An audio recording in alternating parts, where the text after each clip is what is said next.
રાજકોટની સૌરાષ્ટ્ર યુનિવર્સિટીમાં કન્વોકેશન હોલના ખાતમુહૂર્તને 17 વર્ષ થયા છતાં કામ પૂર્ણ થયું નથી, જેને લઈને આજે આટલા વર્ષોમાં તો તાજમહેલ પણ બની જાય સહિતના બેનરો સાથે યુથ કોંગ્રેસ દ્વારા એક અનોખો વિરોધ કર્યો હતો, જેમાં કોંગી કાર્યકરોએ ડિગ્રી ધારકોનું વેશ ધારણ કર્યું અને નાટકીય રીતે રિબિન કાપી કન્વોકેશન હોલનું ઉદ્ઘાટન કરી ખંડેરને જોશીપુરાનો ઉતારું નામ આપ્યું હતું, તેમજ સૌરાષ્ટ્ર યુનિવર્સિટી હાય હાય સહિતના સૂત્રોચ્ચાર કર્યા. સાથે જ કોન્ટ્રાક્ટરને બ્લેકલિસ્ટ કરવાની માંગ કરી આ કામમાં થયેલા ₹1.61 કરોડના ભ્રષ્ટાચારની તપાસ કરવા માંગ કરી હતી.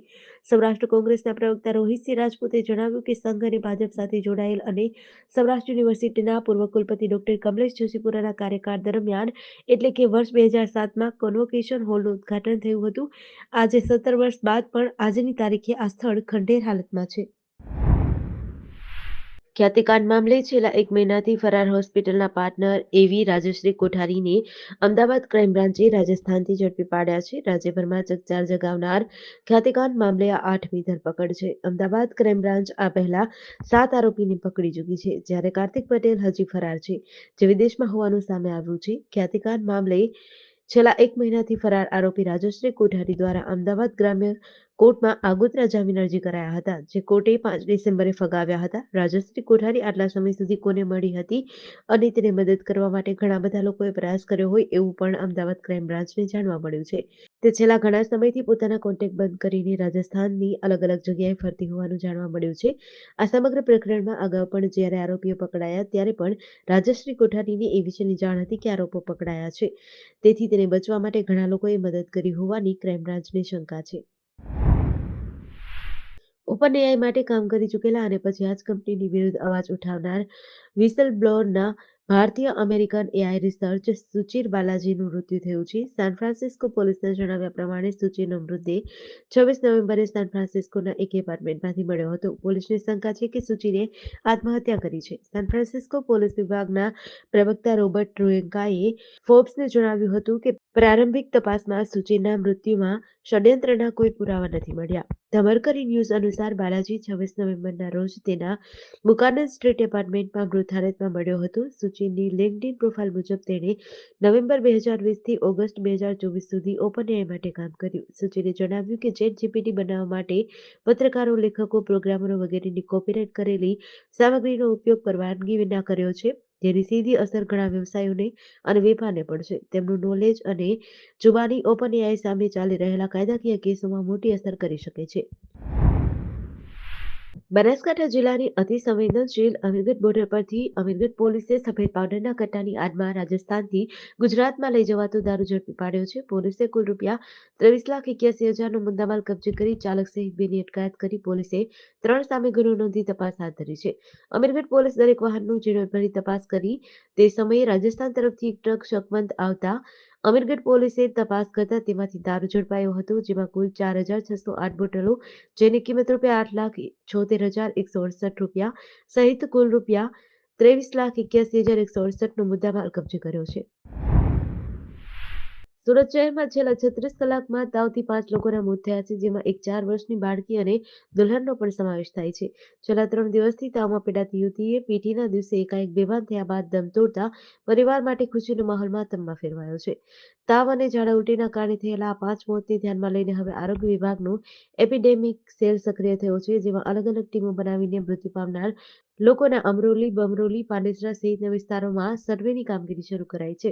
આ ટીમ દરેક વિસ્તારમાં 150 કરોડની તપાસ કરશે. સ્વાસ્થ્ય વિભાગના એપિડેમિક સેલના વડા ધ્વની પટેલે કહ્યું કે એપિડેમિક વિભાગ દ્વારા અલગ-અલગ ટીમ બનાવવામાં આવી છે. આ ટીમ જે લોકોને ઝાડા, ઉલટી, તાવ છે તે સિવાય કોઈ અન્ય રોગ માટે પણ સર્વે કરશે. રાજ્યમાં હાલ ઉત્તર અને ઉત્તર-પૂર્વ તરફથી ફૂંકાઈ રહેલા બર્ફીલા પવનોના કારણે લોકો 2 દિવસ ઠંડીનો અનુભવ કરી રહ્યા છે.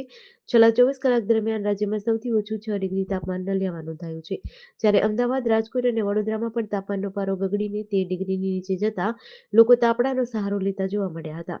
રાજ્યમાં ફૂંકાઈ રહેલા બર્ફીલા પવનોથી ટુ વ્હીલર ચાલકો મુશ્કેલી અનુભવતા જોવા મળ્યા હતા. અમદાવાદમાં સિઝનનું સૌથી ઓછું 12.5 ડિગ્રી તાપમાન નોંધાયું હતું. આ વર્ષે રાજ્યમાં નવેમ્બર માસ પૂર્ણ થયા બાદ પણ જોઈએ એવી ઠંડીનો અનુભવ થયો ન હતો, પરંતુ ડિસેમ્બરની શરૂઆતથી જ રાજ્યમાં હાડ થીજવતી ઠંડી શરૂ થતા જનજીવન પર વ્યાપક અસર પડી છે. સુરતના મુસાફરો અરવલ્લી એક્સપ્રેસમાં રાજસ્થાનથી પરત સુરત આવતા હતા. તે સમયે રાજસ્થાન વિસ્તારના રીંગસ રેલવે સ્ટેશન પાસે સેકન્ડ એસી કોચમાંથી 6 યુવતી સહિત 7 મુસાફરોનો સામાન ચોરી થયાની ઘટના સામે આવી હતી. ટિકિટના ₹2500 ચૂકવ્યા બાદ પણ સામાન સલામત ન હોવાથી મુસાફરોમાં ભારે રોષ હતો, જેનો વીડિયો સામે આવ્યો છે. જો કે આરપીએફ જવાનો સાથે 1 કલાકની માથાકૂટ બાદ આ પેસેન્જરોની ફરિયાદ નોંધાઈ હતી. આ સમગ્ર ઘટનામાં રેલવેની ખૂબ બેદરકારી સામે આવી હતી. જ્યારે એક વ્યક્તિ 2500થી વધુની ટિકિટ લઈ સેકન્ડ ક્લાસમાં ટ્રાવેલ કરતો હોય છતાં એની કોઈ સેફટી નથી. મુસાફરો અને આરપીએફના જવાનો વચ્ચે ચાલી રહેલા સંઘર્ષ વચ્ચે ખબર પડે છે કે ચોર પકડાઈ ગયો. કેવી રીતે આટલા સમયમાં ચોર પકડાય છે તે પણ એક વિચારવાની વાત છે. સત્તાધારના મહંત વિજય બાપુ પર તેના જ સગા મોટાભાઈ નીતિન ચાવડા દ્વારા વ્યભિચાર અને ભ્રષ્ટાચારને લઈને ગંભીર આક્ષેપો કરાયા છે. નીતિન ચાવડાએ સત્તાધારના મહંત વિજય બાપુને ગીતા નામની મહિલા સાથે પ્રેમ સંબંધ છે અને કરોડો રૂપિયાના સત્તાધારમાં ગોટાળા થતા હોવાના ગંભીર આક્ષેપ કર્યા છે. જે વિવાદમાં હવે જૂનાગઢ ભૂતનાથ મહાદેવના મહંત મહેશગીરીએ એન્ટ્રી કરી છે. તેઓ સાધુ સંતો સાથે વિજય બાપુના સમર્થનમાં સત્તાધાર પહોંચ્યા છે અને જ્યાં મહેશગીરી બાપુએ જણાવ્યું હતું કે કોઈ ચોક્કસ ટુકડીઓ સનાતનની જગ્યાએ ટાર્ગેટ કરે છે. સંતો આગળ આવે નહીં તો લૂંટારૂ ઉફાવી જશે. જૂનાગઢ ભૂતનાથ મહાદેવના મહંત મહેશગીરી બાપુએ કહ્યું કે હાલ જે વિવાદ ચાલુ છે તે મામલે વિજય બાપુ સાથે મળી બધી વાતચીત કરી છે. વિજય બાપુને આજે અમે ભરોસો અપાવ્યા છીએ કે સૌ સાધુ સંતો તમારી સાથે છે.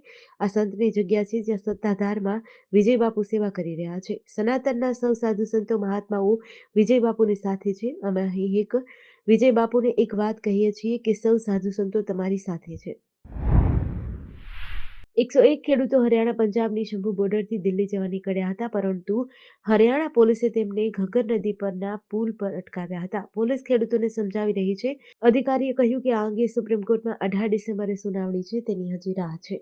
આ પહેલા હરિયાણા પોલીસ 2 વખત બોર્ડર પરથી ખેડૂતોને ભગાડી ચૂકી છે. કોંગ્રેસના નેતા અને કુસ્તીબાજ બજરંગ પુનિયા પણ આજે શંભુ બોર્ડરે પહોંચ્યા છે.